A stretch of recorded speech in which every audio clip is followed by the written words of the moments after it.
Oi, senhor. Bom dia. Bom dia, senhor.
Já começa, tá?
Vamos lá?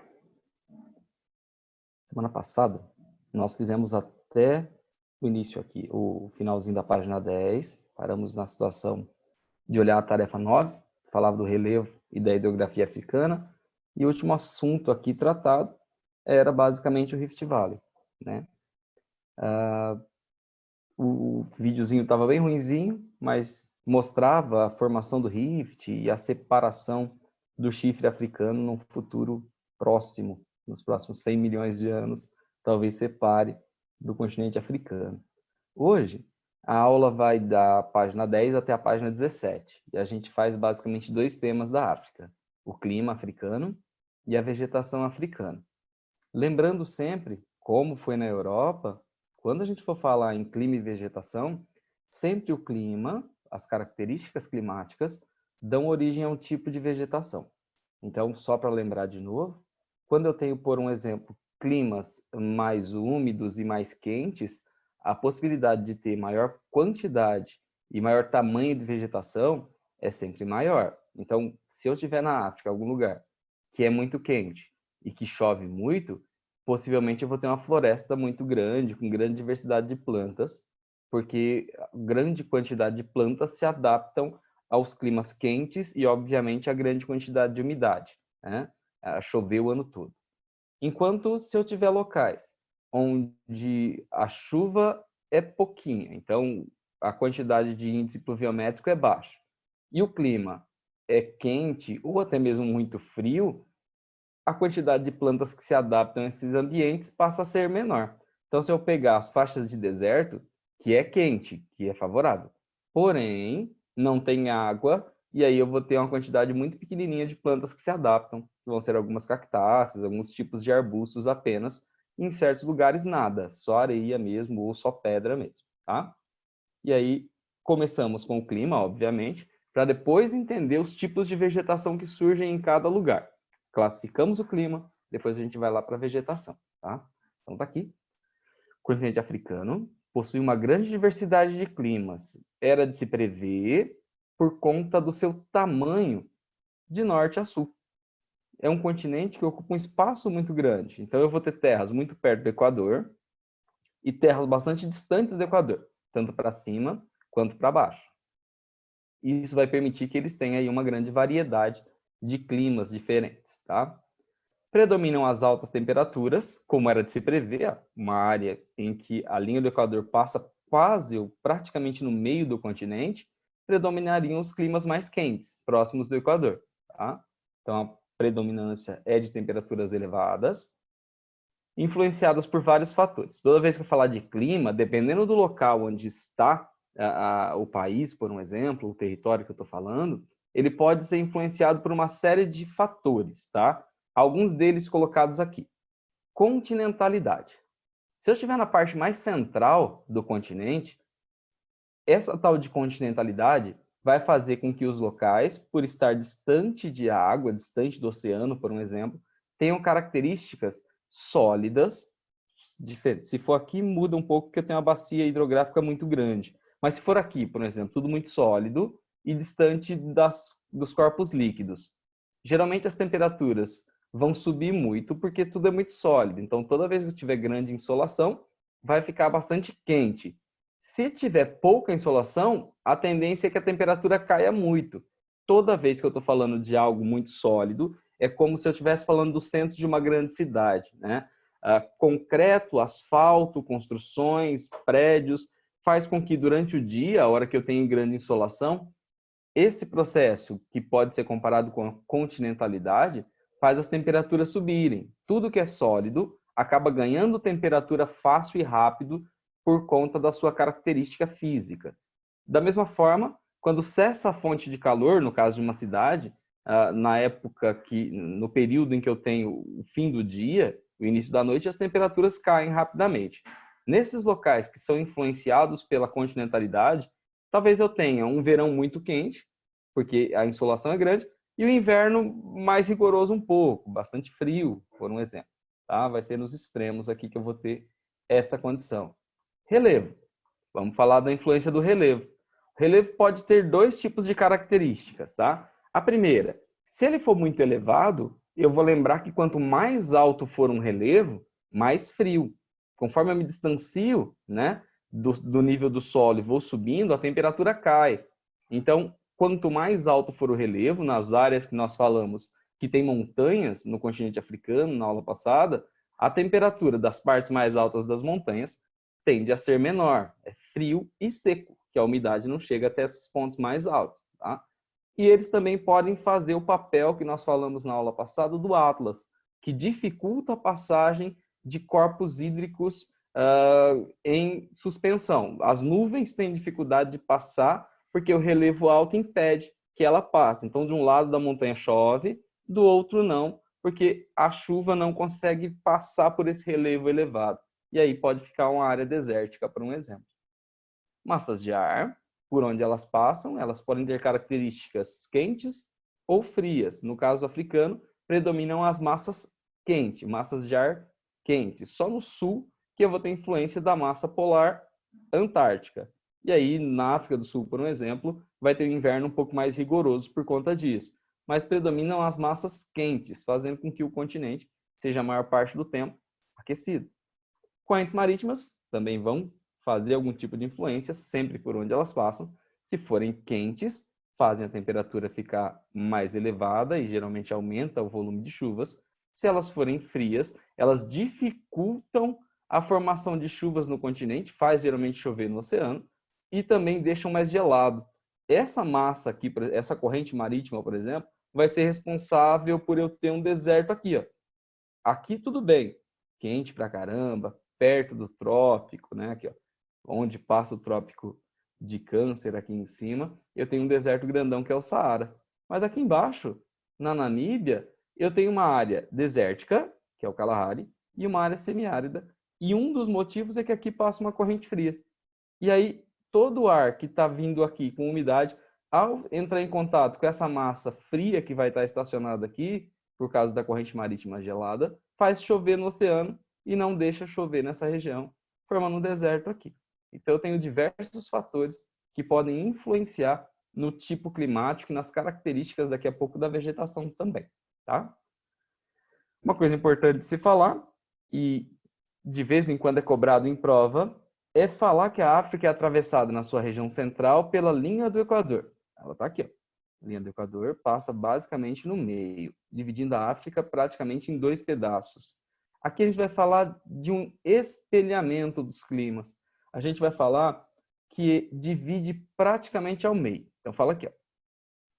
Produzindo-se uma distribuição latitudinal em que se estabelece uma simetria nos climas, para norte e para sul. Fica simétrico, espelha, fica praticamente igual. Deixa eu ver se a informação está correta. Ó, se eu olhar a partir do Equador aqui, para cima e para baixo, eu passo quase no meio, e vamos ver se existe uma tal de simetria no clima.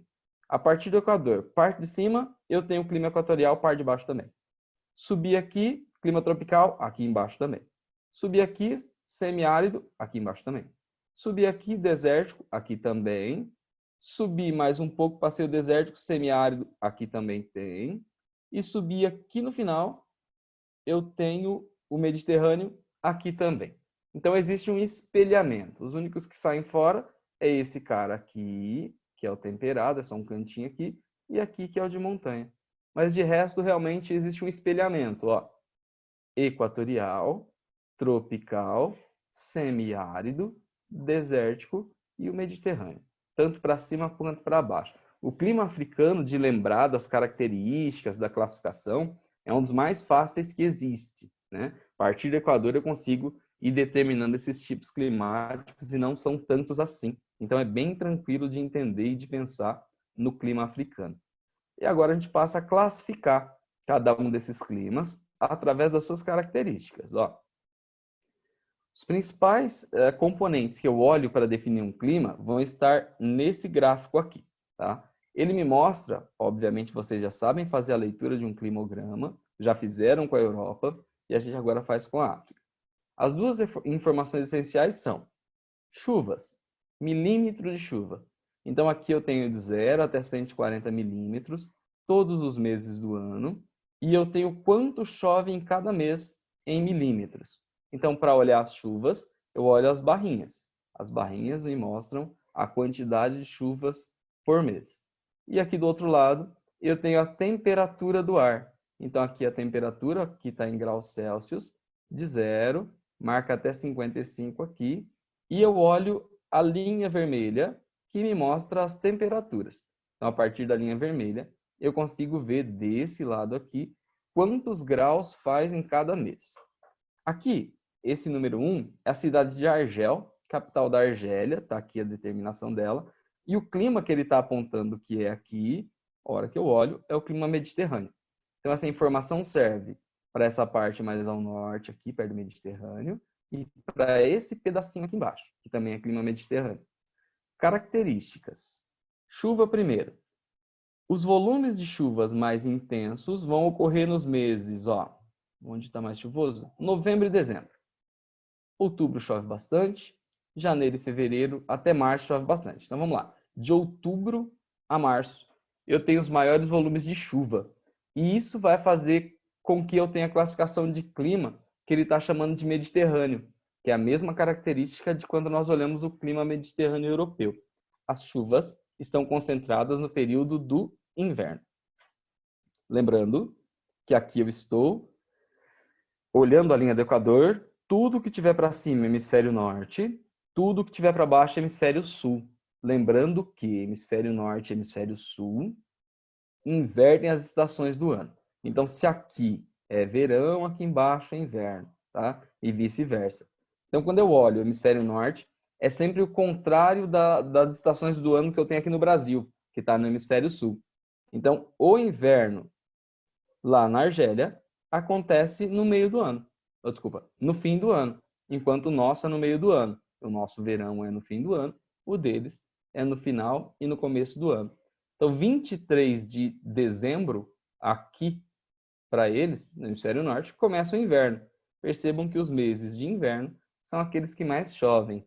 E a característica do clima mediterrâneo é chuvas concentradas no inverno e seca no verão. Verão seco inverno chuvoso, tá? Olha as características de temperatura que contradizem isso. Temperaturas elevadas no meio do ano, em junho, julho e agosto, e temperaturas menores em janeiro, fevereiro. Ah, não, contradiz nada. Tá certinho.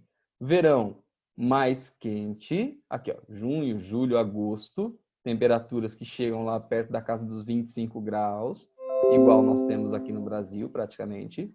E o inverno, que não é rigoroso. O inverno é um inverno bastante ameno, não faz muito frio. Nos meses mais gelados, temperaturas próximas de 10 graus aqui. Em janeiro, também próximo a 10 graus.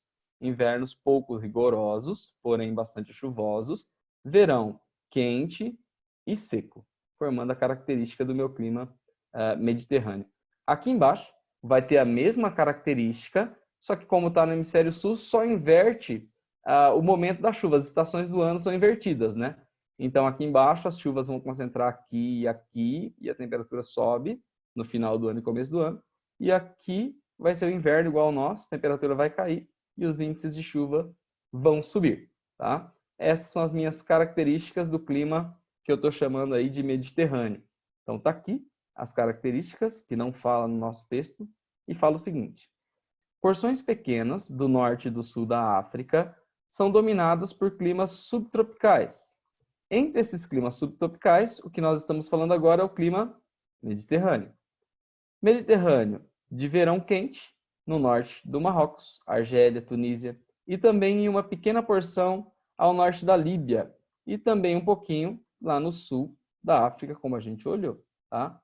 Pequeno pedaço lá na África do Sul. Esse clima é resultado de uma combinação de correntes marítimas frias e zonas de alta pressão, que formam verões quentes, com médias em torno de 27 graus e seco. Então, a característica é ter um verão quente e seco. E o inverno, que não vai ser frio, vai ser ameno, porém chuvoso.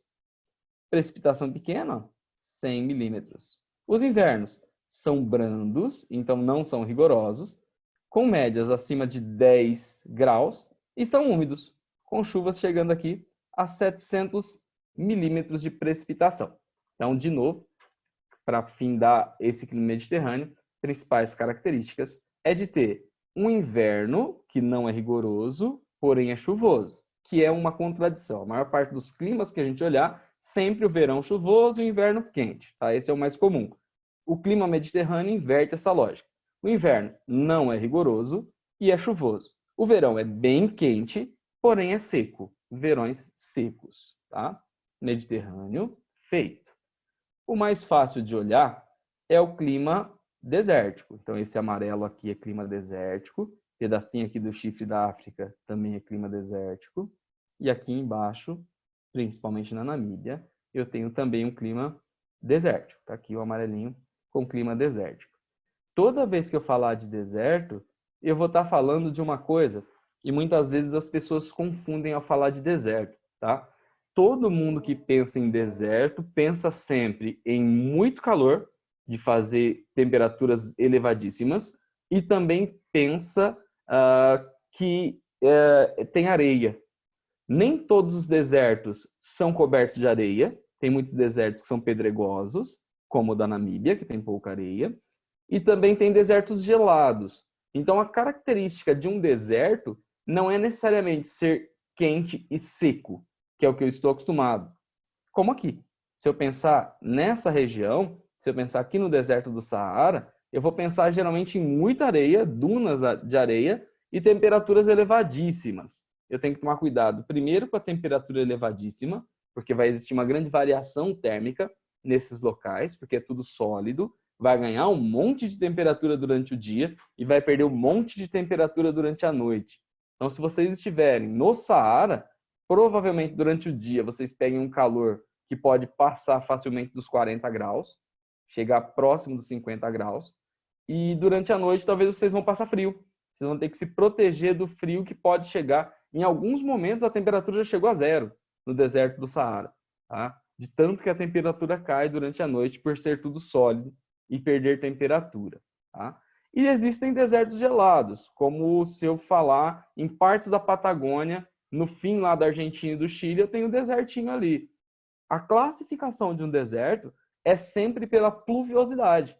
O que faz um local ser deserto ou não é a quantidade de chuvas. Então, toda vez que eu falar em deserto, eu estou falando de um local que tem uma quantidade de chuva inferior a 100 milímetros anuais. Tá? A 200 milímetros anuais, eu já tenho um lugar semiárido, praticamente um deserto.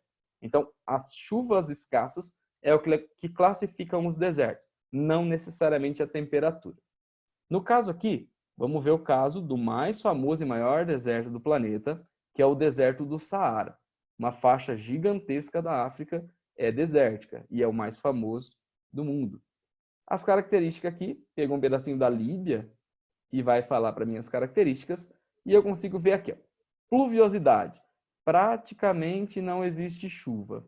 Os índices pluviométricos são muito pequenos durante o ano. Então, essa é a principal característica de um deserto. Os índices pluviométricos muito baixos. Não chove quase nada mesmo. Temperaturas, no caso aqui eu consigo olhar as temperaturas sempre acima ali, ó, dos 14, 13 graus positivos. No meio do ano, período de verão, essa temperatura salta lá para a média de 35. Então percebam que nem todo o ano o deserto do Saara é extremamente quente. Se eu pegar o verão, de fato, ó, é muito quente, temperaturas sempre acima dos 30 graus. Só que se eu for lá em janeiro ou em dezembro, temperatura perto dos 15 graus de média. Então faz frio no deserto do Saara em dezembro e em janeiro, com a característica que eu falei para vocês. Durante o dia, se aqui está marcando 35 de média, tá? Durante o mês todo, aqui de maio, por um exemplo, está marcando quase 35, durante o dia essa temperatura vai a 50. E durante a noite ela pode cair a 20, a 15, fazendo a média térmica ficar perto aqui dos 35 graus. Certo? Então, toda essa área aqui é desértica, tem essa característica. Aqui no chifre africano eu vou ter essa característica também, ainda no hemisfério norte, na mesma estação do ano, no mesmo período do ano. E aqui embaixo na Namíbia, característica de falta de chuva igual, só que tem a mudança das estações. Então lá nesse caso aqui, debaixo do deserto do Kalahari, essas temperaturas mais elevadas vão estar no final do ano e essas temperaturas um pouco mais baixas estarão no meio do ano por conta da mudança que eu tenho de hemisfério norte e de hemisfério sul. Esse é um dos mais fáceis de definir, tá? As características. Semiárido. Vocês vão perceber aqui, ó. Toda vez que eu tiver um deserto, aqui, aqui ou aqui, e eu não saio diretamente de um deserto para uma área como essa área aqui, que é a área tropical. Não é direto de uma classificação climática para outra, né? Difícil falar, nossa, aqui não chove praticamente nada. Enquanto na tropical eu vou falar que chove bastante no verão. Eu não saio, eu não tenho uma linha de limite que eu saio diretamente de uma para outra. Sempre vão existir áreas de transição. E essa área de transição aqui é uma área de semiárido, semi-seco. Então, conforme eu me distancio, tá, do deserto, a pluviosidade vai aumentando, até eu chegar numa área que chove bastante. E para cima também é a mesma coisa. Então, nunca eu saio direto de um deserto, por exemplo, para um clima equatorial. Nunca saio de uma área desértica para uma área tropical. Tem sempre uma área de mudança, uma área de transição, que mescla características de uma com a outra. No caso aqui é o semiárido. Então, o semiárido contorna todas as áreas desérticas, está próximo de todas as áreas de deserto. Por semiárido, ele me dá uma característica. Não cliquei aqui no desértico. Ó.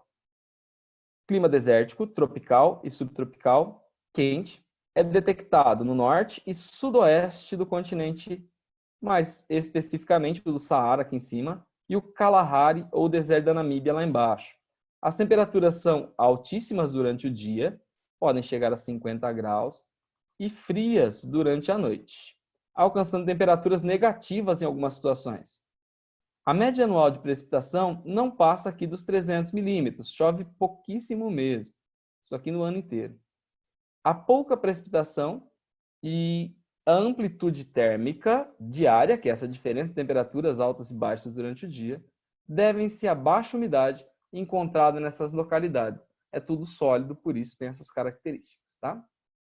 Classificação agora do semiárido, que eu acabei de falar para vocês, ou também chamado clima de estepe. Quando ele falar de estepe, daqui a pouco a gente vai falar da vegetação, é uma vegetação de gramíneas, predominam vegetação rasteira, tá?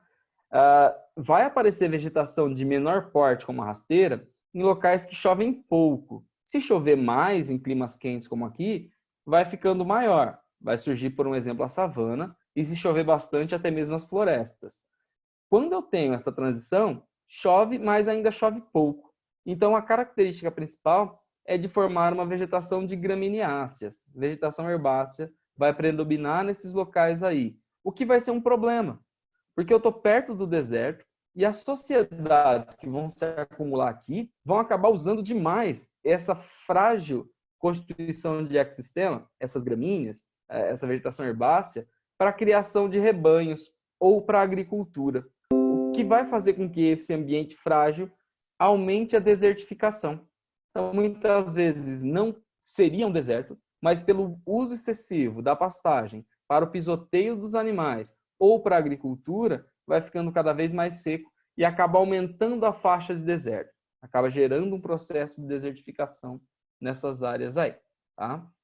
Temperaturas com verões secos, de temperaturas sempre elevadas, e invernos úmidos e brandos. Então, nessas faixinhas, o inverno não é frio e chove um pouquinho. Por isso que eu já tenho um pouco de vegetação colocada aí. Tá? Próximo, clima tropical. Ele usou agora um pedaço, ele estava usando só o hemisfério norte, e ele usou aqui a classificação agora no hemisfério sul. Prestem atenção, que como eu vou estar no hemisfério sul, as estações do ano agora se invertem para aquilo que a gente estava falando do lado de cima. Período de verão e período de inverno agora ficaram invertidos, porque a localidade que ele usou foi em Moçambique, aqui embaixo, para relatar as características desse clima tropical que a gente está falando aqui, tá? E eu olho aqui as temperaturas do clima tropical. Eu não olhei as características do semiárido. Voltei no semiárido, tá aqui, climograma, na Mauritânia lá em cima. Ele falou que chovia no inverno, verdade aqui. O inverno não é frio. Percebam aqui que eu tenho um inverno que vai chegar a 25 graus. Período do meio do ano é onde chovia um pouco mais. Ele falou que as chuvas eram no inverno na descrição, mas aqui as chuvas estão concentradas no meio do ano. E na localidade que ele pegou, aqui em cima na Mauritânia, o verão é aqui. Nesse caso específico, chove no verão, não chove no inverno não. O inverno é seco, seco. Mas as temperaturas não são baixas. Todas elas acima de 20 graus de temperatura durante o ano na Mauritânia. Aqui em cima. Tá mesmo no inverno. Quando eu olho agora aqui, o meu clima, talvez esse é um dos mais importantes que a gente vai olhar, principalmente porque daqui a pouco eu vou associar as savanas a esse tipo climático tropical. Então, é o pedaço mais conhecido, quando a gente fala pedaço dos safaris, dos grandes animais, ficam basicamente nesse local de climas tropicais. E a característica, ele pegou Moçambique, como eu falei aqui, olha as temperaturas. Elas ficam altas durante o ano todo. O inverno, que agora é no meio do ano, por estar no hemisfério sul, eu tenho uma queda de temperatura, mas muito pequenininha, ficando acima dos 20 graus Celsius de média durante o inverno. Então faz calor praticamente o ano todo. A diferença é as chuvas, ó, concentradas no verão, a partir de dezembro, janeiro, fevereiro e março, é os meses que mais chove, muito parecido com o que eu tenho no clima tropical do Brasil. Se vocês pegarem o climograma, por um exemplo, do Mato Grosso do Sul, que tem climas tropicais típicos, ou até pedaços do estado de São Paulo, vocês vão perceber que as chuvas estão concentradas, sim. De dezembro até março, é quando mais chove, e o inverno é seco. No inverno não chove quase nada. E a variação de temperatura não é tão grande, como no caso aqui do Moçambique. Tá? Se eu olhar o tropical daqui de cima, vai ter as mesmas características, só muda as estações do ano. Passa a ser chuvoso aqui no meio, no verão deles, e o inverno fica aqui no final do ano e no começo, onde vai ser seco. Características: clima de savana tropical, ou clima tropical típico. domina o centro africano, percebam aí, com verões chuvosos, influência da zona de convergência intertropical, os invernos são secos, alta pressão subtropical e temperaturas com pouca variação durante o ano. Fica quente praticamente o ano todo, médias chegando aí a 27 graus Celsius. Calor, tá? Terminando aqui, um dos mais importantes, esse pedaço aqui, que vai ser agora para mim esse vermelhinho, caracterizando o meu clima, que eu estou chamando de equatorial, tá? E esse clima equatorial tem características igualzinhas às características que eu tenho no clima equatorial aqui no Brasil. Onde passa a linha do Equador, ou muito próximo dela, no caso brasileiro, forma-se a floresta amazônica. E na região norte do Brasil, onde está a floresta amazônica, e por isso está a floresta amazônica, eu tenho um clima extremamente quente o ano todo e com índices pluviométricos elevadíssimos. No caso aqui não muda. Ele pegou aqui a cidade congolesa, está no hemisfério norte, tá? Onde ele pegou, mas muito pertinho do Equador, então não tem grandes variações de estação do ano.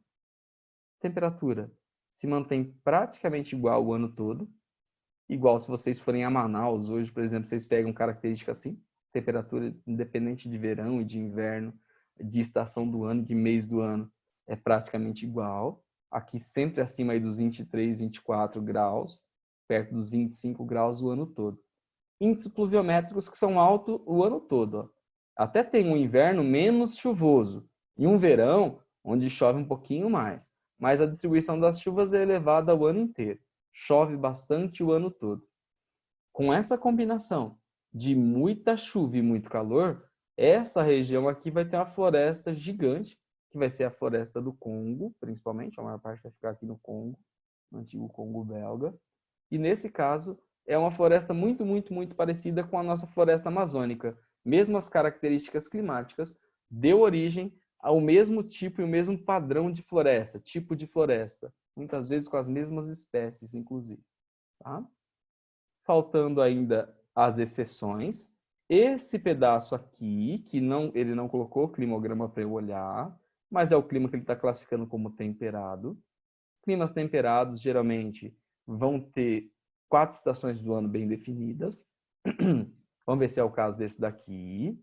As temperaturas devem se elevar em um período do ano e cair bastante em outras. Clima subtropical úmido, de invernos secos, encontrado na parte leste da África do Sul, esse pedaço aqui. E se caracteriza pelo comportamento de monções. Então, também as chuvas predominando no no inverno, como nesse pedacinho aqui, então tem as mesmas características, onde os ventos úmidos sopram em direção à terra no verão e os ventos secos impedem a chegada da umidade no inverno. O litoral leste da África do Sul apresenta o clima marítimo da costa oeste, com verões e invernos brandos, então nem faz muito calor no verão, nem faz muito frio no inverno. E chuvas bem distribuídas durante o ano, então chove. Esse clima é muito parecido com o que a gente tem no sul do Brasil, né? Com a diferença que no sul do Brasil o verão é bem quente e o inverno é bem frio. Mas a chuva é bem distribuída, não chove muito, mas chove o ano todo. O ano inteiro a chuva é bem distribuída em volumes considerados baixos, mas o suficiente para formar grande quantidade de vegetação. O outro, simplesinho aqui, é o que ele está falando de clima de alta montanha. E quando eu falar, vocês vão lembrar aqui do Vale do Rift Valley, e aqui as maiores altitudes, como Kilimanjaro, Monte Quênia. Quanto mais alto eu estiver, mais frio e menos umidade, tá?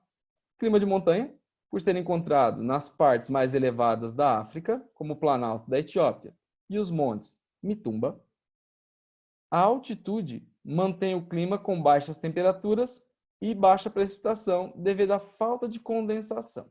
A precipitação ocorre, portanto, principalmente na parte superior em formato de neve. Então, a base das montanhas acabam tendo climas quentes e até úmido, mas conforme eu vou subindo, eu não tenho chuvas, não tenho umidade, e quando chega algum tipo de precipitação, é na forma de neve. Tá? Terminamos aqui a análise do clima. Se alguém quiser perguntar alguma coisa, falar alguma coisa, fique à vontade. Senão a gente continua.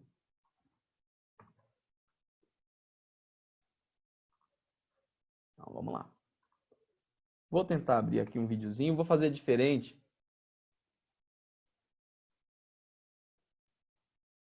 Da semana anterior, para ver se vai dar certo. Na semana passada eu comecei a passar vídeo, e na hora que eu passava o vídeo, travava. O YouTube tá travando o vídeo depois. Tá bloqueando, porque tá usando os vídeos deles. Ah, não, aqui é só as características que eu puxei, não é o videozinho. Então, beleza. A gente continua. Falei para vocês que esses tipos climáticos que a gente está falando, determinados tipos de clima, geram vegetações diferentes, tá? Então, falando agora das paisagens vegetais, obviamente estão diretamente relacionadas ao regime de chuvas e temperaturas. Nas áreas mais úmidas, obviamente próximo do Equador, aparecem florestas equatoriais e florestas tropicais. Então aqui, ó, florestas equatoriais nesse pedaço aqui. Principalmente a floresta congolesa, beleza? Tanto para o norte como para o sul, as chuvas se tornam mais escassas, modificando as paisagens vegetais, pela ordem, savanas, estepes e desertos. Então, ó, saindo aqui das áreas de floresta, tanto para cima quanto para baixo, surge a savana, vegetação de savana. Subindo e descendo, também surgem a mesma tipo de vegetação, que são as estepes. E subindo e descendo, surgem os desertos, subindo e descendo, vegetação mediterrânea. Mais uma vez, a linha do Equador serve para cortar o meio e espelhar, da mesma forma que fez com os climas, os tipos de vegetação. Então, se eu começar pelo Equador, floresta gigante, se torna completamente arbustiva, ou predominantemente arbustiva, que são as savanas. Se eu subir e descer, estou chegando na área que não chove quase nada do deserto, a vegetação fica menor, estepes e estepes, e nas áreas desérticas, vegetação desértica. Volta a ser estepe, volta a ser estepe, e forma característica de Mediterrâneo. Então, existe de novo um espelhamento, assim como existiu na classificação climática, nessas características aí, tá? E olhando então essas características de cada parte, começando aqui no nosso material pela savana. Então, a área savânica é a mais conhecida, é onde eu vou ter os grandes animais, é onde eu tenho a maior parte do turismo, no caso africano. Então, como nós dissemos na aula passada, historicamente eu vejo a interpretação de África por miséria e pobreza e por vegetação e animais. Então, a parte da savana seria a parte mais famosa das características. Está aqui, savana. É a paisagem natural própria das zonas de clima tropical semiúmido. Então, é úmido, mas não tanto. Por isso, eu não vou ter uma floresta. Se fosse um clima tropical úmido, eu teria uma floresta parecida aqui com a Mata Atlântica. Como é semi-úmido, a quantidade de chuva é menor e não forma uma floresta. Vai formar predominância de arbustos. Então, árvores espaçadas uma da outra, muitas vezes de porte pequeno, não são árvores geralmente muito grandes. Apesar de eu ter os baobás, por exemplo, que são gigantescos, predominam árvores de pequeno porte, com muitos galhos retorcidos, troncos retorcidos, por característica da chuva acontecer basicamente numa estação do ano só. A vegetação da savana é formada por uma cobertura contínua de gramíneas e arbustos. Então, predomina gramíneas e arbustos, com árvores muito distantes entre si, uma longe da outra. As espécies mais comuns são o baobá, que esse daqui é gigantesco, e as acácias. Nas margens dos rios, crescem formações florestais, igual em qualquer parte de clima tropical. Na margem do rio, eu tenho uma umidade maior, porque o rio faz com que tudo fique úmido, e que surge uma mata gigantesca, que a gente chama, em qualquer lugar do planeta, de mata de galeria ou mata ciliar. Tá? É aquela que surge do ladinho do rio. A foto, eu acho que não foi muito feliz, porque ele está perto de um corpo líquido, o que aumenta a quantidade de umidade. Se fosse mais afastado, a quantidade de árvores tenderia a ser ainda menor do que aqui, ficaria um pouco mais seco, tá? Então, árvores sempre espaçadas. As savanas aqui no Brasil correspondem ao que a gente chama de cerrado. Então, o cerrado brasileiro corresponde a uma savana. Na verdade, o cerrado é uma savana, só que com um nome diferente, a gente chama aqui de cerrado, mas seria uma savana. Vegetação herbácea e, em grande parte, predomínio de vegetação de arbustos, arbustivas. Árvores longe uma da outra, de porte médio ou pequeno. Essa área forma o que a gente chama aqui de savana. Tá? Floresta, que o caso aqui é a floresta equatorial, essa parte aqui pertinho da linha do Equador. No caso da floresta, igualzinho à minha floresta equatorial brasileira, muito caracterizada por ter árvores de 3 andares, de grande porte. É a paisagem natural, típica das zonas de clima equatorial, onde chove muito e é muito quente, formada por grandes árvores, cujas copas espessas impedem a passagem da luz solar até o solo. É o que a gente chama de floresta sombria, né? Ela faz sombra. As copas das árvores acabam emendando uma na outra e fica até mesmo escuro, mesmo durante o dia. A luz do sol não consegue muitas vezes passar até a área do solo aqui. Tá? A floresta intertropical é formada por espécies de árvores distintas que crescem misturadas em diferentes tipos de solo. A variedade de plantas que se adaptam a isso é grande, então os tipos de árvores também são muito variados, tem diversos tipos diferentes. Essa formando a minha floresta, tá? Equatorial no caso aqui. Desertos, paisagem natural, característica dos climas extremamente secos. Percebam que ele não fala quente ou frio, fala que o deserto é caracterizado por ser seco.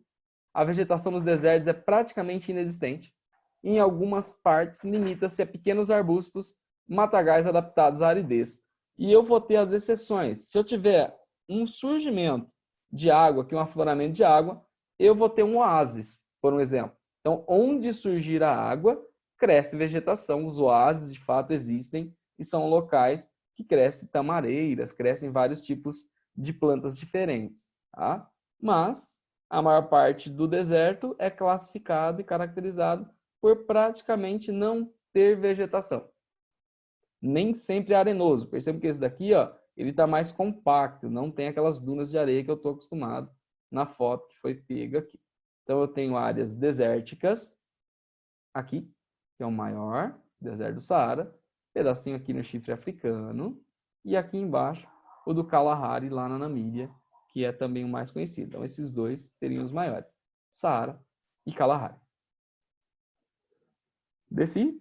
Áreas de estepes são áreas de transição, como eu falei para vocês. Áreas estépticas vão estar aqui, aqui, nas bordas de deserto, sempre contornando os desertos. E as características dessas estepes é ter paisagem natural das zonas de clima tropical seco, próximas a desertos. A estepe tropical tem uma vegetação muito pobre, pequena, composta por gramíneas e arbustos, como aqui. No caso aqui tem uma plantação, mas basicamente eu vou ter gramíneas que muitas vezes aparecem em tufinhos, assim. Se for muito seco, nem vai ser uma gramínea contínua. Gramíneas contínuas, como no sul do Brasil, é onde eu tenho chuva bem distribuída. No caso aqui vai ter um pouquinho de grama em cada local, por isso é feito muitas vezes o pastoreio nômade. O cara anda com os animaizinhos até achar a quantidade suficiente de gramíneas por dia que o gadinho vai comer. Tá? Nas estepes africanas, existem 2 períodos de chuvas por ano. As mais abundantes ocorrem na primavera e no outono. A estepe tem uma coloração que muda do amarelo pardo ao verde, dependendo da época do ano. Então, se eu for na primavera e no outono, que chove mais, pode ficar tudo verdinho, porque tem maior quantidade de água. Se eu for nas épocas do inverno e do verão, onde chove menos, pode estar amarelinho, mais pardo, mais ocre nas condições aí, porque está mais seco. Tá? Aqui. Na África, existem diferentes tipos de paisagens vegetais, verdade, adaptadas a diferentes condições de clima, verdade. Entre as vegetações mais características do continente estão as savanas, como a gente falou, que vai ser o mais conhecido. Típicas das áreas de clima tropical semiúmido, circundam as florestas, ela está no entorno da floresta. É exatamente onde diminui aqui ó, a pluviosidade, aqui chove muito, forma uma floresta gigante. Em todo o seu entorno, e a parte é maior do que na área que chove demais, eu tenho uma área que chove principalmente no verão, e o inverno é mais seco. Ao invés de ter uma floresta gigante como aqui, como rariou a chuva, formam as savanas, que é uma área, eu acho que é a predominante até. Em espaço ocupado, as savanas são predominantes.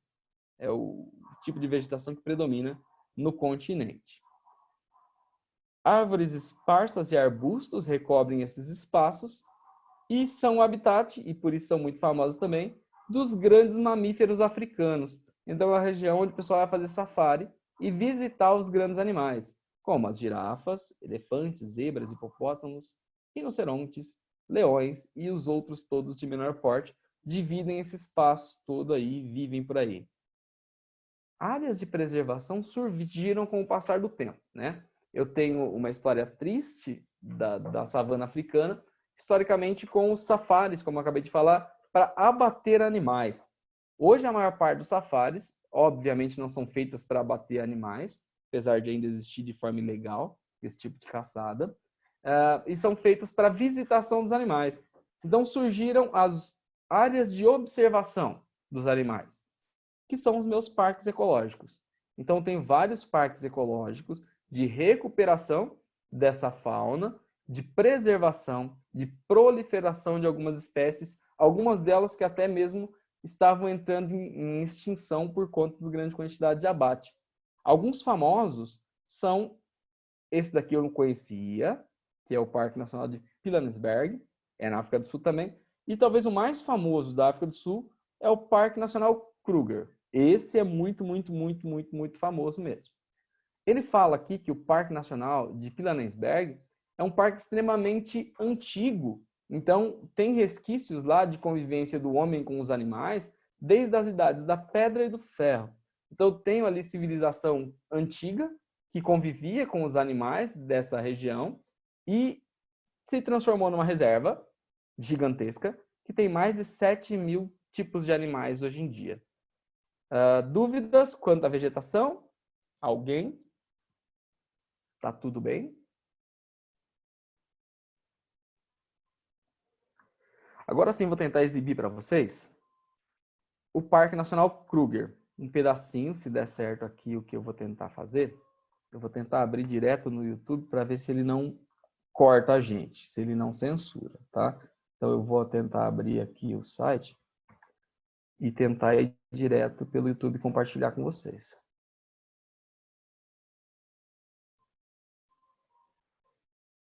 Para ver se não tem que editar.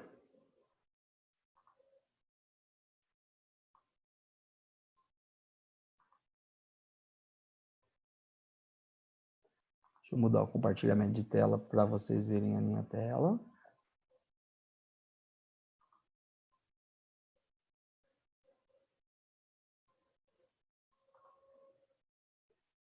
E na semana passada ficou travando a hora que eu passei o videozinho. Vamos ver se eu for direto aqui, se não trava.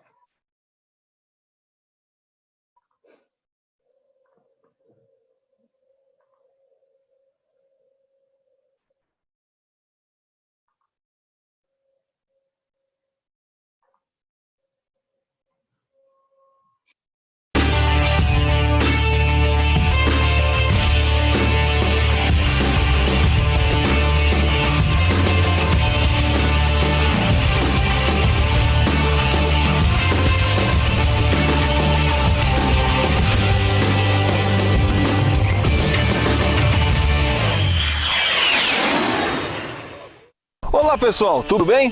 Bem-vindos ao programa Viaje Comigo, um programa feito para você que gosta de viajar. Vamos lá, fala comigo aí, eu tenho que liberar o microfone, tá todos fechadinhos, tá? Para ver se vocês estão pelo menos visualizando. Está ouvindo? Sim, senhor. Falando um pouco. Tá vendo? Sim, senhor. Ah, hoje vai dar certo então, aí no direto vai dar certo. Então vou liberar aqui, ele vai passar um pedacinho desse Parque Nacional Kruger, tá? Achei uma reportagem que mostra um pouquinho da savana, do ambiente de savana e dos animais que vivem por lá. Então vou passar uns 10 minutinhos de vídeo, tá bom? Já descobrir novas culturas e conhecer alguns lugares mais lindos desse planeta. E sabe para onde nós vamos hoje, Eric? Para onde? Nós vamos viajar para um outro continente. Nós vamos para a África do Sul, onde estão algumas das reservas de fauna mais importantes desse planeta. Nós vamos conhecer o Parque Nacional Kruger, que é uma reserva de todas as espécies que vivem na savana africana. Nós vamos ver leopardos, girafas, elefantes, todos aqueles animais que aqui no Brasil a gente só ia poder conhecer no zoológico. E no quadro Checklist, nós vamos entrevistar um especialista em safaris, que vai nos dizer tudo sobre esse tipo de atividade. E no Você Sabia, você vai descobrir o que quer dizer Big Five. Fica com esse nome na cabeça, hein? Isso e muito mais você vai conhecer aqui no nosso programa Viaje Comigo!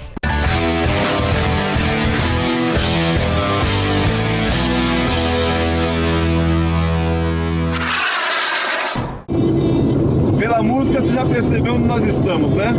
Na África do Sul. Deixamos Joanesburgo e vamos em direção a Mpumalanga, um estado montanhoso, uma reserva natural imensa, chamado Kruger, com mais de 350 quilômetros de extensão. Mas no caminho muitas paradas, Blind River, Pilgrim Rest e outros lugares que eu vou mostrar para vocês. Vamos lá!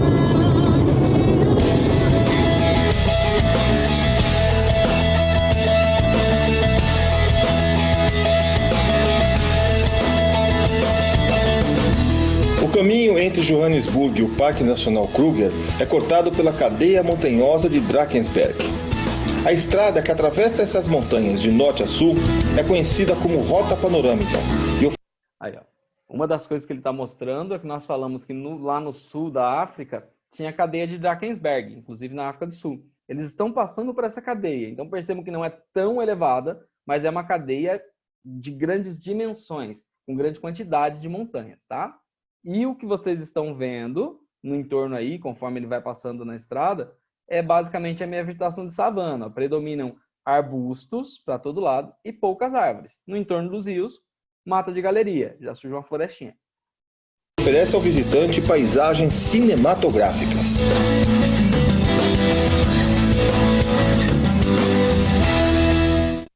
Um dos lugares mais impressionantes é Tree Roundel, que pode ser traduzido como Três Cabanas, justamente por causa dessas formações rochosas.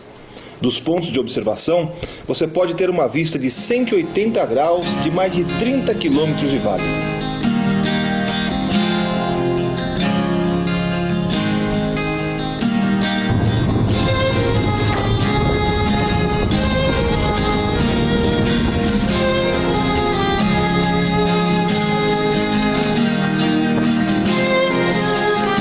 O pessoal chama isso aqui de God's Window, ou seja, janela de Deus. Dá para entender por quê?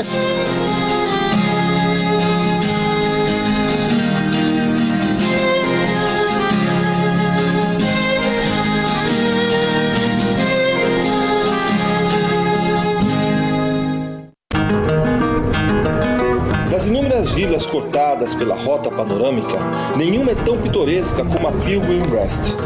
Fundada há mais de 100 anos, essa pequena comunidade nasceu durante a Corrida do Ouro e permanece quase inalterada até os dias de hoje. É um verdadeiro museu a céu aberto e um ótimo ponto de parada. Parada turística, restaurante. Bom, ninguém é de ferro, né?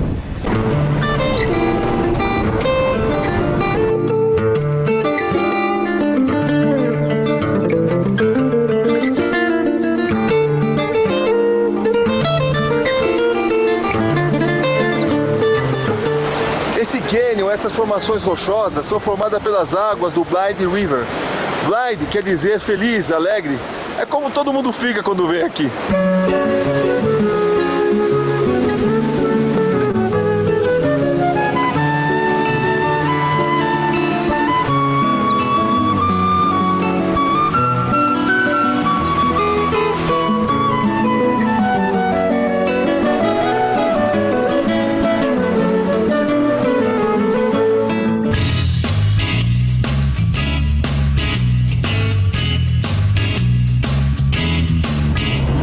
Esse aqui é o Kruger National Park, um dos maiores parques da África do Sul, na região nordeste do país. Ele tem mais de 350 quilômetros de comprimento e tem muitos animais. Só de elefantes são quase 9 mil. Existem basicamente duas maneiras de você conhecer esse parque nacional. Uma delas é você ficar num hotel fora do parque, nos arredores do parque, e vir com seu próprio carro fazer o seu safari. Nesse caso, você tem que vir bem cedo de manhã, como nós estamos fazendo agora, ou então no final da tarde, a hora que os animais estão com mais atividade. Dessa maneira você pode percorrer, pode escolher qualquer dos caminhos permitidos dentro do parque, alguns deles asfaltados, outros em terra, e ficar de olho aberto procurando os animais. É o que nós estamos fazendo agora.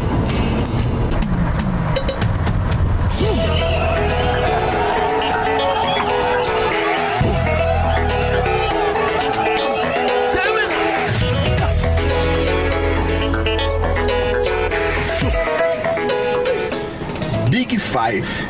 Assim são chamados os principais animais das reservas sul-africanas. E o búfalo é um deles. Os outros são leopardo, rinoceronte, elefante e o leão. Vamos procurar todos eles.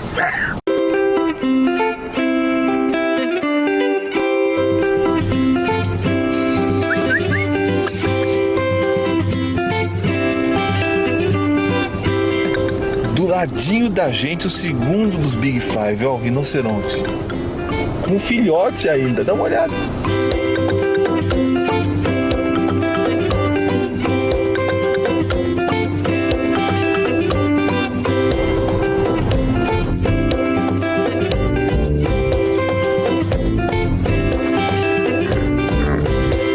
Você só pode descer do carro em lugares fechados como esse, para nossa própria segurança, onde os animais, teoricamente, não entram. Digo teoricamente porque, ó, que legal atrás de mim.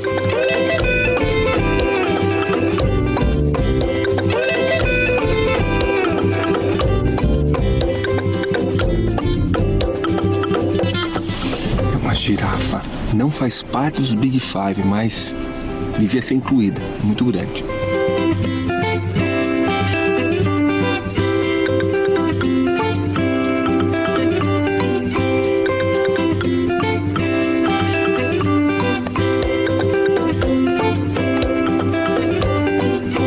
Agora elefante, ó, andando de ré, o cara, ó, tá nervoso o elefante.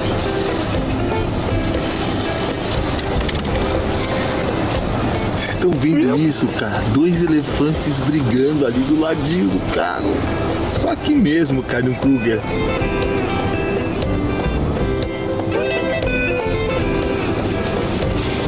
Olha isso, Peter. Olha isso, cara. Pessoal, não tem como descrever a sensação de estar do lado assim do animal selvagem. Olha só a distância que ele está da gente. Do ladinho. Mas foi quase na hora do pôr do sol que o Kruger nos reservou uma agradável surpresa. Na beira da estrada, uma cena rara, uma hiena amamentando seus filhotes. E nós ali do ladinho.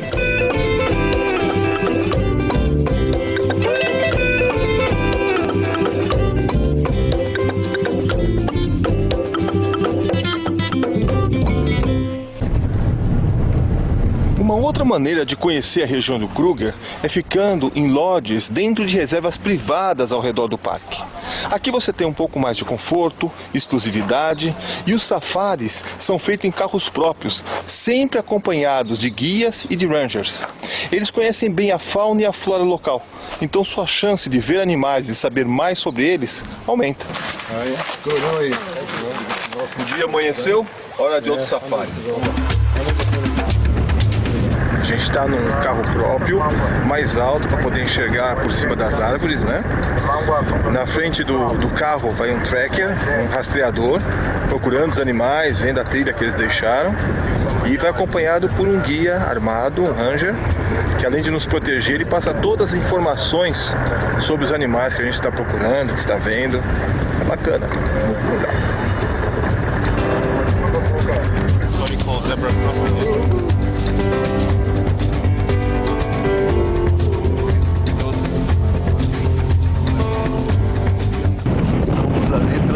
Vendo os elefantes quando escutamos o rugido de um leão.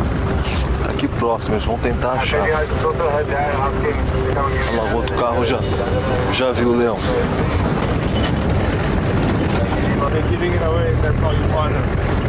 Não sofreu.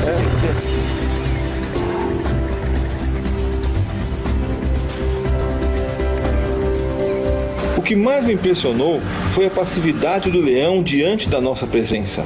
Ele estava mais preocupado com a proximidade de outros leões do que conosco, tanto que ele passou bem pertinho de mim.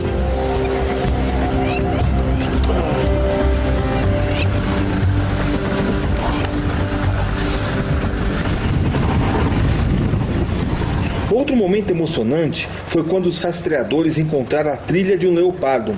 Eles seguiram a trilha para dentro da mata, mas voltaram 1 minuto depois muito assustados.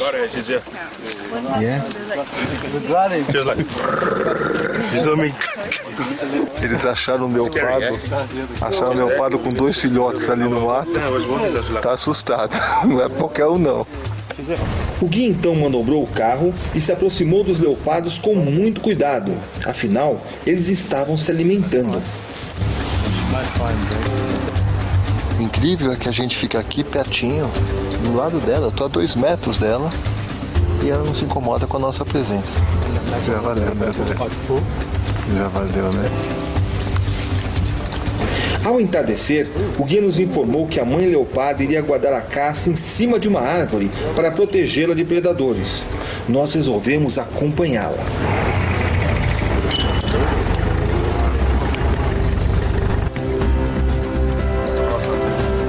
Agora ela está procurando um lugar para esconder a caça dela, para passar a noite.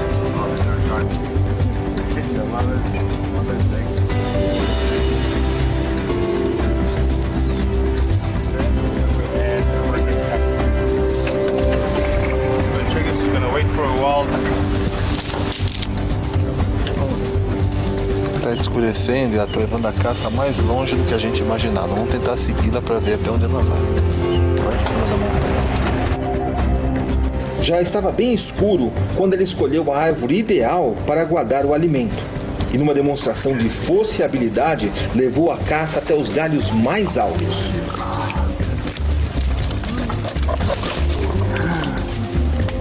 Estão vendo onde ela está colocando aquela caça? Lá em cima da árvore, tem uns...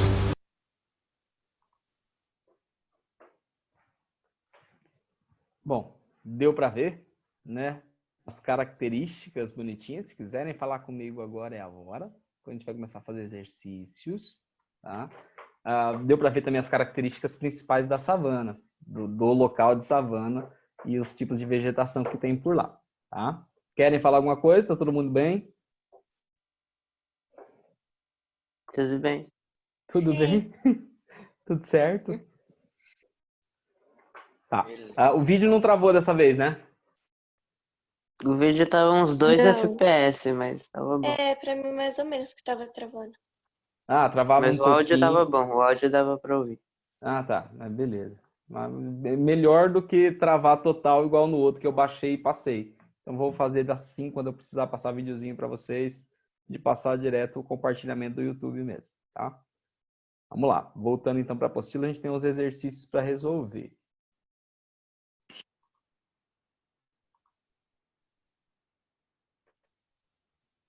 Vamos lá. Depois que a gente viu aqui dos parques nacionais, eu mostrei o Kruger para vocês, que era aquele que estava passando ali na reportagemzinha. Tem atividades para serem feitas. Então aqui, primeira atividade que é para ser feita, está aí na página 14, ele coloca algumas imagens lá no final, e eu tenho que classificar pela imagem que tipo de clima que eu tenho nesse local e que tipo de vegetação. Essa primeira imagem, deixa eu tentar baixar sem mostrar a resposta. Que vai ser difícil. Ela mostra uma área perto do litoral, com vegetação de pequeno porte, uma florestinha quase em miniatura. e vai ser um clima característico de litoral. O que vocês acham que eu posso colocar aqui no clima e vegetação que eu estou vendo?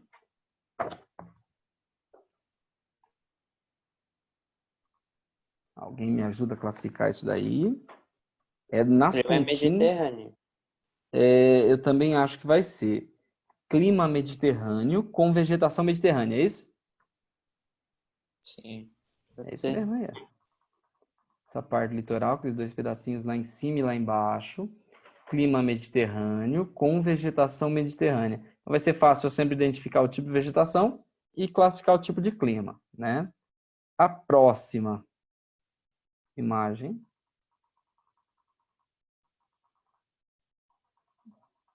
Tá aqui. Predominância de estepes, que é vegetação rasteira, herbácea, né? E para ter essa vegetação de estepes, rasteira, é uma vegetação semiárida. Então, as áreas de semiárido predominam as estepes. Então, a segunda imagem é uma vegetação de estepes com clima semiárido, semisseco. Próxima. Na hora que eu chegar na vegetação, é o mais fácil de todos. O que vocês acham que é pelo de vocês aí? Tá tudo seco e tem uns tufinhos só de graminha aqui. É a vegetação desértica, né? No clima desértico, ou árido. Aqui, tudo seco. Vegetação desértica em clima desértico, ou árido. A próxima é a mais famosinha que a gente estava vendo até agora. Árvores espaçadas, com vegetação rasteira, muitos arbustos. Essa é, obviamente, a minha vegetação de Savana? savanas, que é o que vai predominar, com clima tropical. Aí. Vegetação de savanas, com clima tropical. Muito bem. A última também é muito fácil, naquela parte perto da linha do Equador, fica bem quente. Muitas árvores, vai formar uma floresta muito grande. É uma área de floresta tropical ou equatorial, com clima tropical úmido ou clima equatorial. No nosso mapa estava clima equatorial, com floresta equatorial. Muito parecido com a floresta amazônica, com a Mata Atlântica aqui no Brasil, tá? Feita a página 14, partiu página 15. Página 15, se vocês estivessem na sala de aula, vocês fariam em grupos, ia dividir a sala em grupos, vocês iam olhar 3 mapas: físico, climático e de vegetação, mas principalmente clima e vegetação, para poder resolver essa atividade aqui. Essa aqui eu posso mostrar que não tem respostas no meu. O meu está em branco, ainda bem. Olha lá. Ele traçou 4 rotas aqui. Rota 1, daqui a aqui. Tá? Rota 2, daqui até aqui embaixo. Rota 3, Tunísia e Etiópia. Rota 4, Quênia, Zimbábue. E eu vou precisar responder o que ele pede aqui. Então, olhando as minhas rotas e o clima e vegetação desses locais, vou descrever as diferentes paisagens atravessadas pelas rotas, tá? Então, eu estou preocupado aqui em falar o tipo de vegetação que eu vou ter na hora que eu passo essas rotas. Eu vou fazer o meu olhando a página que mostra a vegetação. A página que mostra a vegetação é a 12. Então, eu vou fazer olhando a página 12. Eles vão fazendo de vocês aí. Então, a primeira parte aqui, ó, rota 1, de Rabat, no Marrocos, até Abuja, na Nigéria. Daqui a aqui. Que tipos de vegetação que eu vou passar nesse corte, começando aqui no Marrocos, indo até a Nigéria? A primeira aqui de cima, qual que é? Mediterrânea? Começo no Mediterrâneo, então. A hora que eu vou descendo, logo aqui eu já passo por outra. Steppes. Eu passo por steppes. Depois, nesse pedaço grandão aqui, ó, no meio da Argélia, eu passo outra. Vegetação desértica. Desértica. Depois eu passo pela steppe de novo, não preciso colocar porque eu já coloquei aqui em cima, né? Mas passaria de novo pela steppe, aqui no Mali, e chegaria aqui no Níger, no Mali, na vegetação Savana? pego savana, né? E depois eu chego aqui na parte que tá o verde ou não? Me ajudem. Acho que sim, um pouco Savana, só. sim. E eu também acho que pega até um pouquinho, ainda aqui na Nigéria, da vegetação de floresta, né? Tá. Então vamos tentar consolidar as faixas que nós passamos. Passamos pelo Mediterrâneo, vegetação mediterrânea. Passamos por estepes. Passamos por vegetação desértica. Depois savanas e chegamos até aqui na Nigéria com um pedacinho de floresta equatorial. Beleza, vegetação de floresta. Então, pedaço 1 feito. Rota 2, saindo da cidade do Cabo, na África do Sul, até Kinshasa, no Congo. Então, ele faz o inverso, ele sai de baixo, ó, da cidade do Cabo, na África do Sul, e sobe até a cidade de Kinshasa, no Congo. Então, tá aqui até aqui. Começando por baixo agora. Que vegetação que eu tenho aqui nessa pontinha da África do Sul? Mediterrâneo? Mediterrâneo. Também comecei pelo Mediterrâneo, no extremo oposto, mas comecei no Mediterrâneo também. Depois sobe e passa por...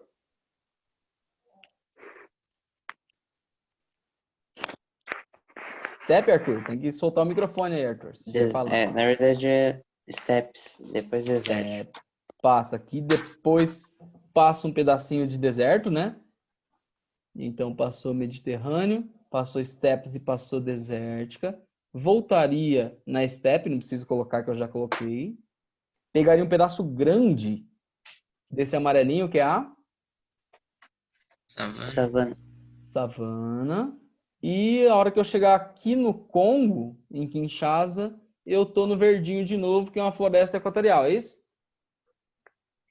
Acho que é. Sim. Ficou igualzinho ao número 1, com a diferença que um eu saí de cima e desci até aqui no centro, e o outro eu saí de baixo e cheguei aqui no centro. E exatamente igual, as mesmas características, mesmos tipos de vegetação, com a mesma sequência. O que me prova aquele espelhamento que ele me falou. Ó, tanto de cima para baixo quanto de baixo para cima, eu passei por características iguaizinhas. Então, a partir do centro, as vegetações e os climas se repetem para cima e para baixo. Tá? Corte esquemático 3, esse cara aqui agora. No 3, ele começa na Líbia, lá em Trípoli, e vai até Addis Abeba, lá na Etiópia. Então, é daqui para cá. Começa na Líbia, termina na Etiópia. Aqui em cima, no comecinho aqui, pertinho do Mediterrâneo, na Líbia, pertinho da Tunísia, eu começo agora com o clima... Desculpa, com a vegetação de steppes. Começo nas steppes. Esse pedaço grandão da Líbia aqui, todinho é... deserto? Deserto. Vegetação desértica. Volto a steppe, então não preciso colocar de novo aqui no Sudão, porque eu já falei da steppe, dos steppes. O senhor pega o amarelo ou não? Então, é o que eu estou olhando aqui agora na Etiópia, perto dos lagos aqui. Eu acho que não. Eu acho que no mapa as steppes começariam aqui, ó, a partir desse lago amarelinho. Aqui, então, só pega duas mesmo. Steppes no comecinho, passa por deserto, depois volta a ser steppes. Certo? Steppes e desertos, só. A 3. Steppes e desertos. E a última, 4. Rota que vai do Zimbábue, Harare, até Nairobi, no Quênia. Então, vamos lá. Começar em Harare, parar em Nairobi. Então, começo aqui no Zimbábue, passo o Rift Valley, estou no entorno todo e chego aqui no Quênia. Vou parar na cidade de Nairobi. Tá? Então, quando eu olho aqui no Zimbábue, eu estou em uma área de... Eu achei só Savana. savana e steppes. Savana. E lá no Quênia vai ter um pedaço de steppe, é isso mesmo. Savana, a maior parte, é tudo quase savana, tudo amarelo. E aqui na pontinha onde está o Quênia, pega... perto desses dois laguinhos pega um pedacinho de steppes. Então, savanas e steppes do Zimbábue até o Quênia. Feita a rota 1, rota 2, rota 3 e rota 4.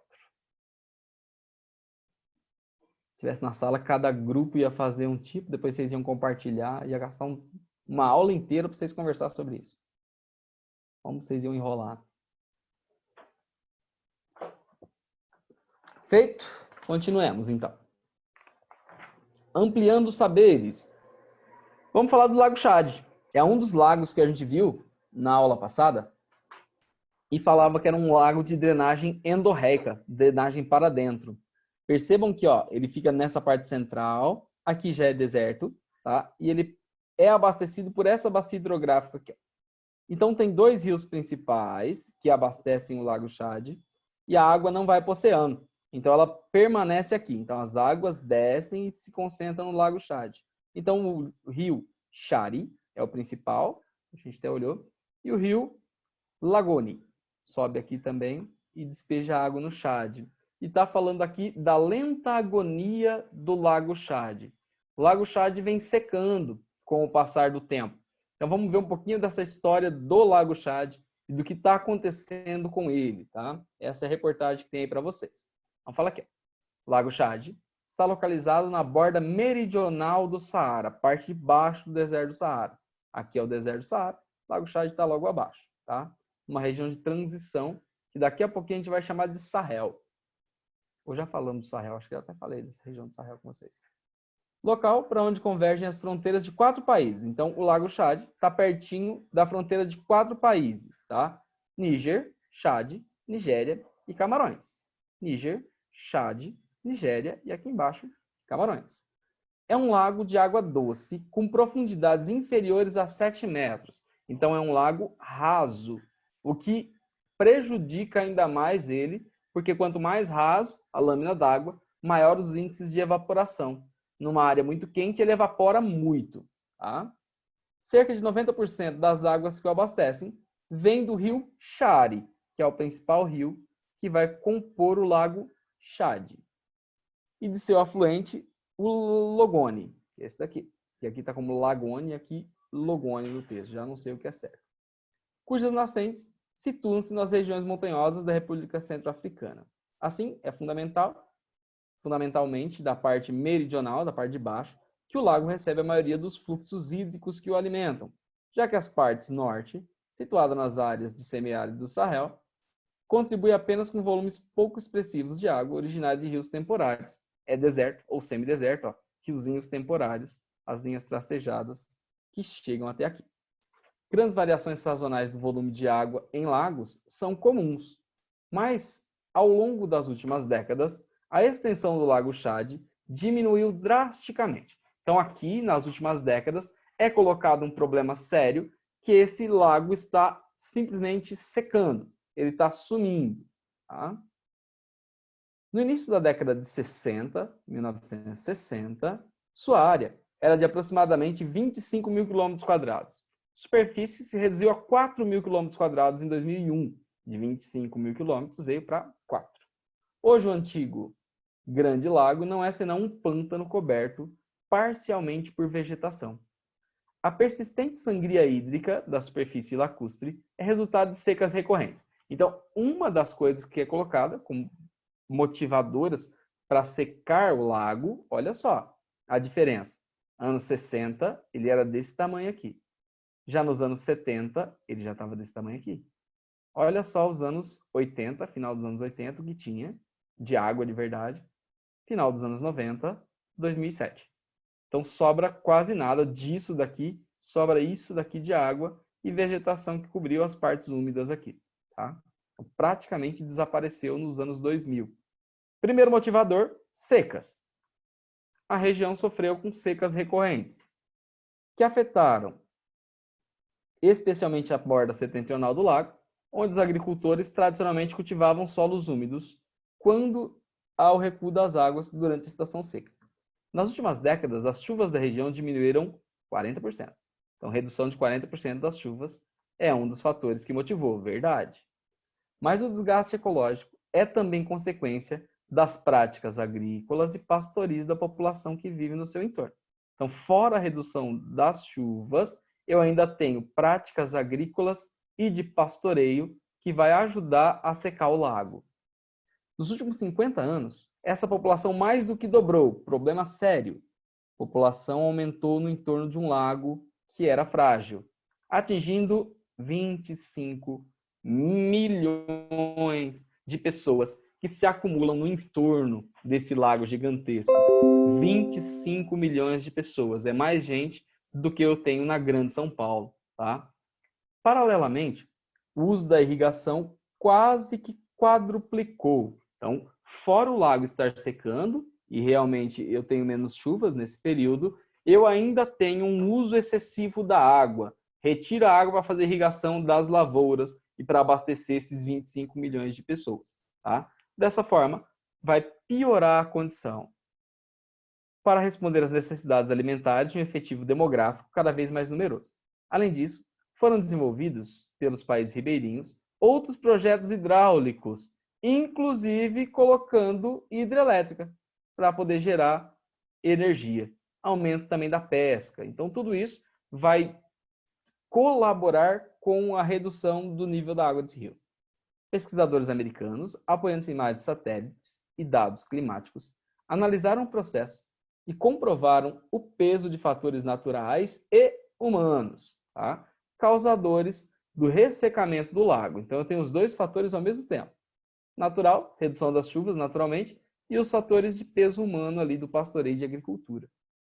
Concluíram que, entre 1966 e 75, as condições climáticas desfavoráveis, irregulares, a ausência de chuva, foram responsáveis por 95% da retração da superfície do lago. Então, nesse período, 66 a 75, o fator natural foi o principal. Perdeu cerca de 30% da superfície líquida nesse período.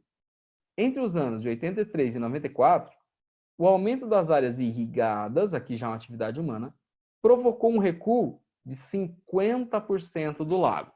Então, eu tenho, num primeiro momento, as condições climáticas adversas e, num segundo momento, o uso excessivo dessa água pelos seres humanos, em projetos principalmente de irrigação, que está levando o rio a não dar conta de abastecer o lago e o lago vem secando, tá?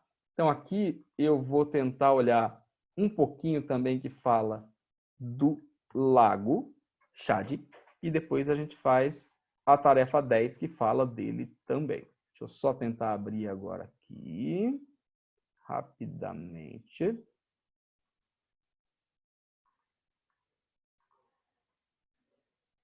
E mudar o esqueminha.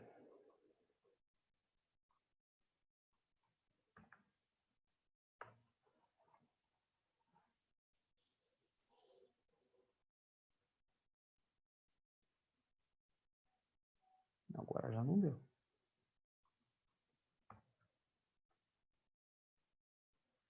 Aí, de novo.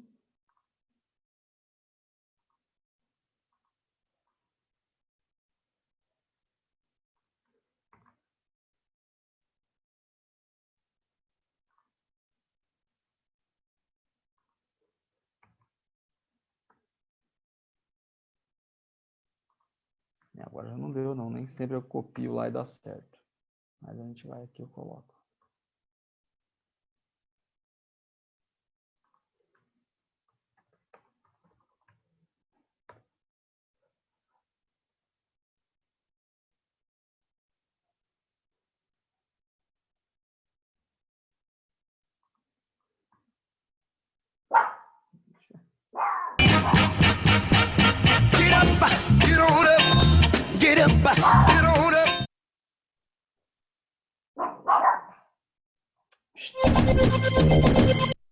Vamos lá, agora eu vou compartilhar com vocês aqui um pouquinho do Lago Chad secando. Se meu cachorro calar a boca e ficar quietinho. Fica quieta, rapaz.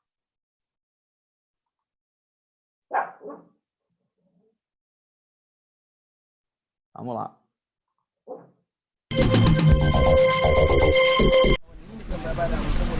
Os pescadores que trabalham no Lago Chad têm que enfrentar a vegetação densa por todos os lados. O quarto maior lago da África está secando. Por causa do seu encolhimento nos últimos 40 anos, pequenas ilhas começaram a surgir no lago. O solo fértil e os peixes atraem famílias que vivem nas terras secas perto do deserto do Saara. Esse vilarejo é habitado por cerca de 6.000 pessoas, incluindo esse pescador. Ele se junta a um vizinho para a oração do anoitecer. Vivemos em paz com outras etnias. Qualquer coisa que acontecer com alguns, seja ela boa ou ruim, pode acontecer com os outros. Por isso, você deve se dar bem com todos.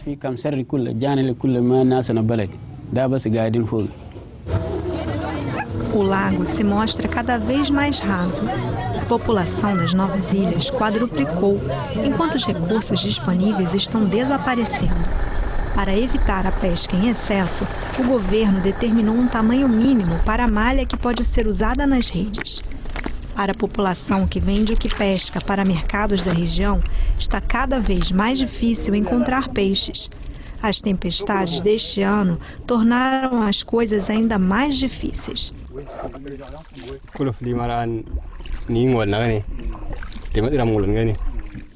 Tem muita água e a malha das nossas redes é muito grande. Quando é assim, você não consegue pegar os peixes que ficam mais no fundo. Você tem que esperar.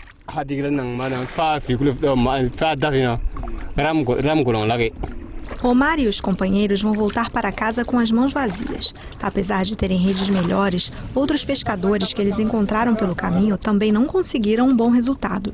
Ao longo dos séculos, a população se adaptou à vida no lago, mas a elevação das águas que aconteceu este ano preocupa muitos pescadores. É difícil achar qualquer coisa na água. E quando ela sobe, inunda nossos campos. Se as coisas continuarem assim, vamos passar fome. Porque não tivemos tempo de plantar outro alimento.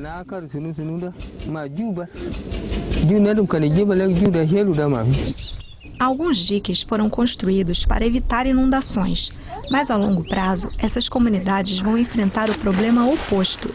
Embora seja difícil imaginar, o Lago Chad vai, aos poucos, desaparecendo. Vai secando.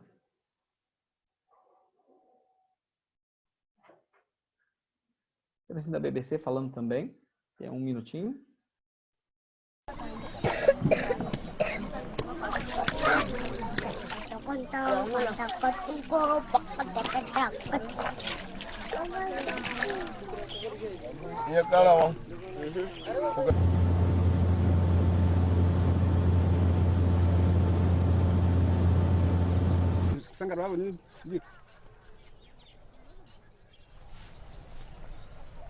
Ok, c'est bon. 01112. Oui.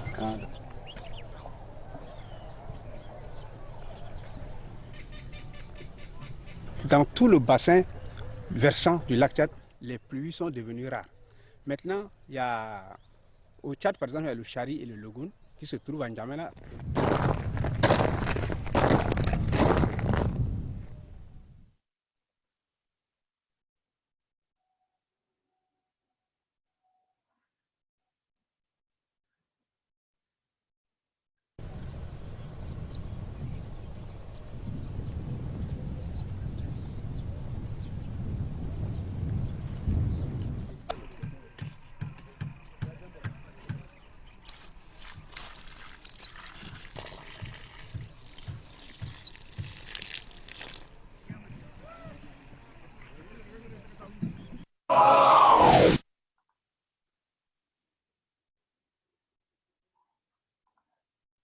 Voltando aqui na nossa apostilinha, então, o vídeo mostra, né, o Lago Chad, as condições, e ali as duas coisas que eu precisava ver foram mostradas. Primeiro, as condições do próprio lago, que vem sumindo e vem secando, sobra pouco. E o segundo é o peso populacional que tem, muita gente no seu entorno. Isso vai ajudar a fomentar uma situação que vai acontecer ali e é preocupantíssima, né? Ao mesmo tempo que o excesso de gente faz com que o lago seque cada vez mais, o lago secando cada vez mais aumenta aquela aflição, pobreza, miséria e fome. É uma sociedade carente, vocês perceberam, né? Bastante rudimentar, vive ali da pesca e depende das coisas que são produzidas plantando e utilizando a água do lago, e ele está cada vez menor, e é uma quantidade grande de pessoas, mais de 25 milhões de pessoas ali naquele entorno, vivendo em condições como essa que vocês viram. Então é bastante preocupante o que vem acontecendo com o Lago Chad e o que vai acontecer com essas sociedades que vivem ali no seu entorno, tá? Para fim da aula de hoje, a gente faz a tarefa do Chad, que basicamente é uma conversa a respeito desse texto que nós acabamos de ler. Então, esse texto, A Lenta Agonia, vai ser de onde vai ser tiradas as respostas da tarefa, que é a minha tarefa 10. Tá? Então, a gente vai lá para a tarefa 10, rapidamente fazê-la.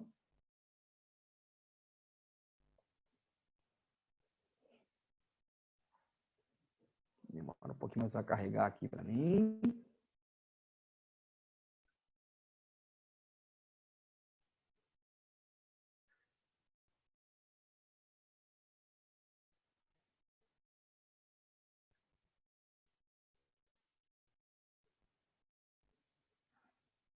A 9 nós fizemos na semana passada.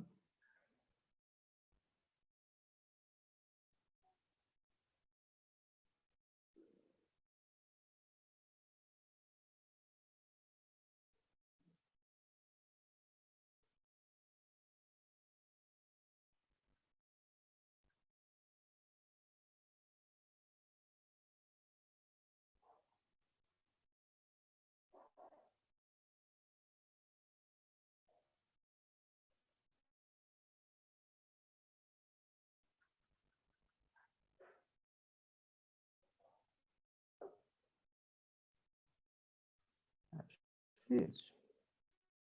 9 está feita.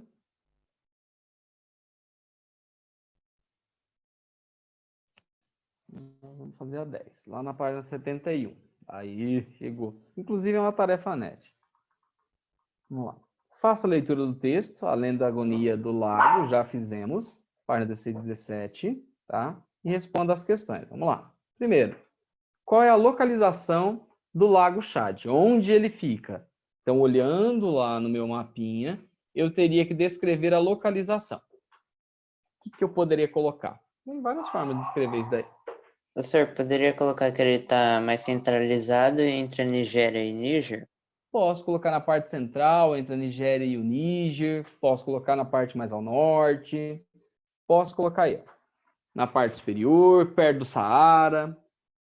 Isso vocês fiquem à vontade para descrever. O material aqui ele traz. Na borda meridional do Saara, na parte de baixo do deserto do Saara, incrustado ali, principalmente entre a Nigéria, Níger e Chad. É o local onde ele se encontra. Características físicas do lugar. O que eu poderia falar das características desse local, do entorno do lago? É úmido, é seco? No seu entorno? Pode falar da altitude que ele está? Que é baixo? Não, é a altitude que tem no mapa da página 8. Pode. Pode falar da altitude que ele está assim, o mapa da página 8. Deixa eu ver o mapa que você está falando. Ah, tá. Eu olhei onde você está falando. Ele está numa região baixa, entre regiões mais altas, né? De planaltos. Mas ele está num planalto também. Mas ele é mais baixinho. A área de planalto, clima semiárido, é as características desse local aí.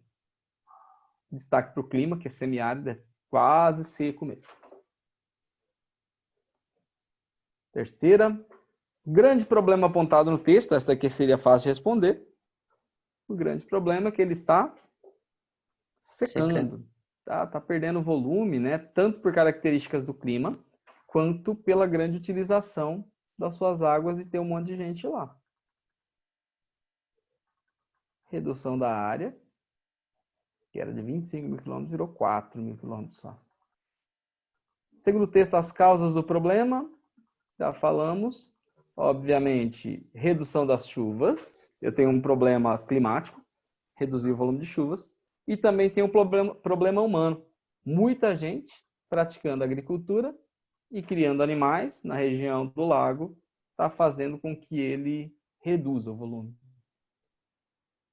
Impactos sociais e ambientais. Fácil. Impacto ambiental. Redução do lago causa um problema ali de aumento de deserto. O lago era um local úmido que tinha vegetação. Quando eu perco o volume de água do lago, eu vou, obviamente, aumentar a área seca. E o impacto social, numa região já muito pobre, fazendo com que eu tenha aumento da pobreza pela falta da água para cultivar os alimentos, para pesca, para tudo. Então, uma coisa leva a outra aqui.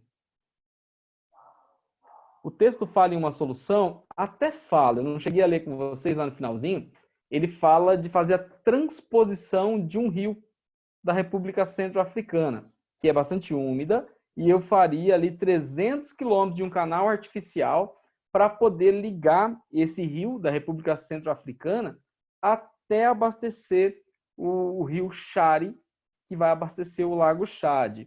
É uma solução caríssima, depende de outros países, não só daqueles 4 que estão lá pertinho do lago, e que até hoje não saiu do papel. Então, a solução apontada no texto seria fazer a transposição de um outro rio para abastecer o Lago Chad, tá? E aqui zerou.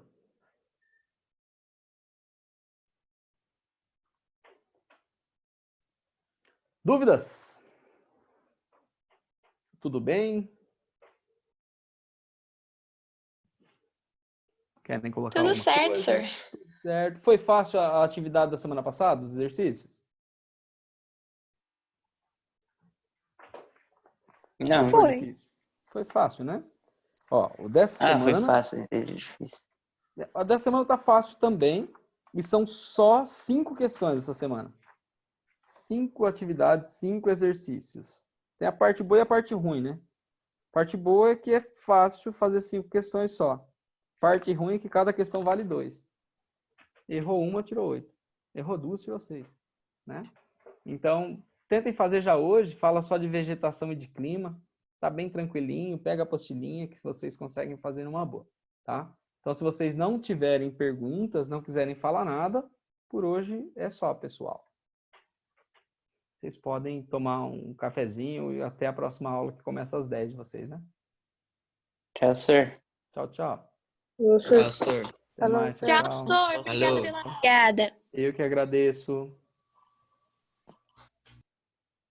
Ô, senhor, sabia uma curiosidade sobre a África? Que Fala. o primeiro transplante de coração foi realizado na África. Sério? Na África do Sul, não foi? Se eu não me engano, eu vi uma reportagem que era na África do Sul mesmo. Se eu não me engano, foi isso mesmo. Bem Mas aleatório, mas... não. E o legal é que, geralmente, na Europa, nos Estados Unidos, eu tenho tecnologia mais avançada, mas geralmente não se autoriza a fazer esse tipo de experiência, esse tipo de coisa. E na África do Sul, acho que, se eu não me engano, conseguiu autorização. Eu vi uma reportagem, se eu não me engano, eu vi um filmezinho que mostrava isso daí. Muito interessante. É da hora. Tchau, senhor. Obrigada. Tchau, tchau. Até mais.